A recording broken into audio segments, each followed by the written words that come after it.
अफगानिस्तान पर हमला करने वाले पाकिस्तान को तालिबान ने वो सबक सिखाया है जिसे वो याद रखेगा। तालिबानी लड़ाकों ने पाकिस्तानी सेना के छक्के छुड़ा दिए। वो अपनी चौकियां छोड़कर भागने को मजबूर हो गए। इस झड़प में तालिबान ने पाकिस्तानी फौज के 6 टैंकों और उनकी 25 पोस्टों पर भी कब्जा कर लिया। तालिबान के बढ़ते आक्रोश और उसकी जवाबी कार्रवाइयों से असीम मुनीर की आर्मी इस कदर डर गई कि उसने हमले बंद कर तालिबान सरकार से सीज फायर की पेशकश की। सीज फायर हुआ सो हुआ, लेकिन इन कुछ दिनों की झड़प में तालिबान ने दिखा दिया कि उस पर हाथ डालने का अंजाम कितना बुरा हो सकता है। पाकिस्तानियों से अपनी नफरत जाहिर करने के लिए तालिबानी फोर्स ने अफगानिस्तान पाकिस्तान बॉर्डर पर बने फ्रेंडशिप गेट को भी तोपों से उड़ा दिया। साथ ही पाकिस्तान को जलील करते हुए यह बयान भी जारी किया कि काफिरों के साथ हमें कोई दोस्ती नहीं चाहिए।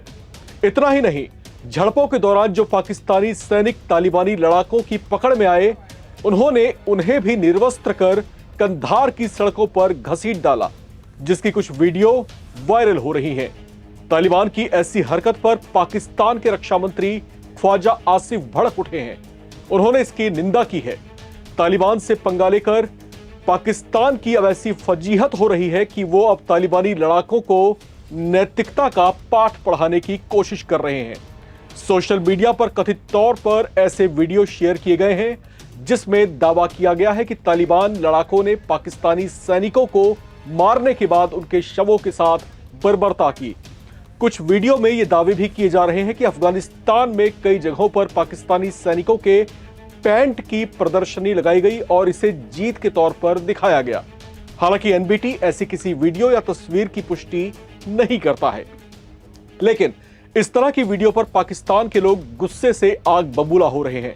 कई पाकिस्तानी तो भारत को अच्छा दुश्मन तक बताने लगे हैं।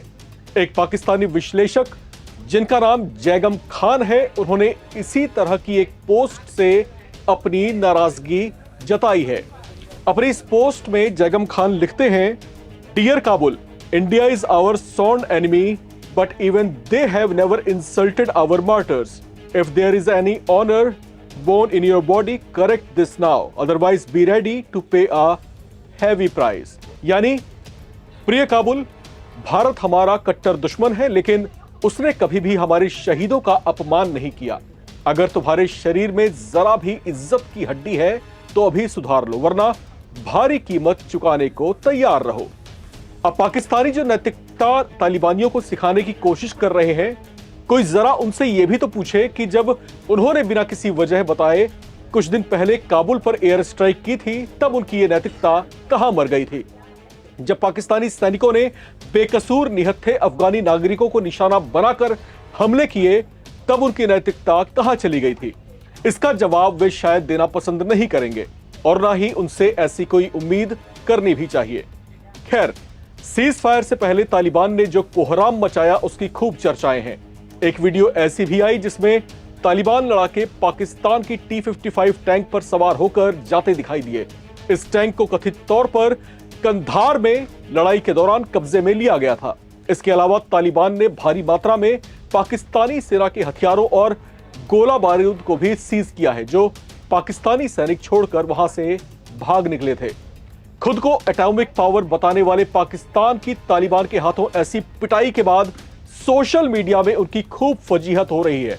ऐसे में लाज बचाने के लिए ख्वाजा आसिफ ने इन सबका ठीकरा भारत के सिर पर फोड़ना शुरू कर दिया है।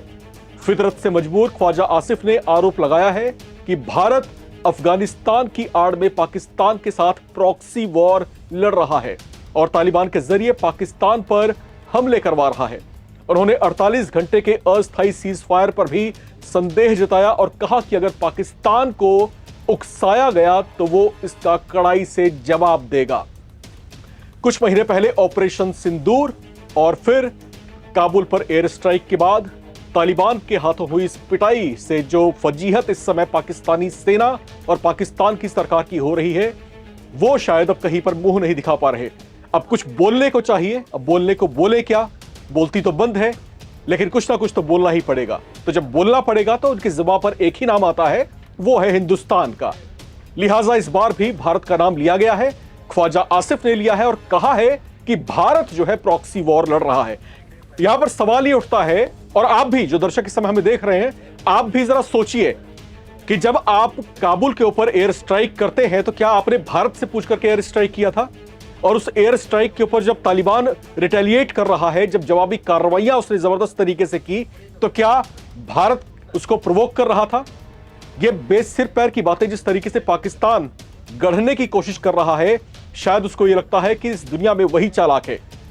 दक्षिण एशिया की जियोपॉलिटिक्स में जिस तरीके से पाकिस्तान की समय फजीहत हो रही है, कहीं ना कहीं आने वाले कुछ दशकों में कह लीजिए, कुछ सालों में कह लीजिए, दशक बहुत लंबा हो जाएगा शायद, कि जिस तरीके से वो अब एशिया के देशों के हाशिए पर आ रहा है, उसको बहुत महंगा पड़ सकता है।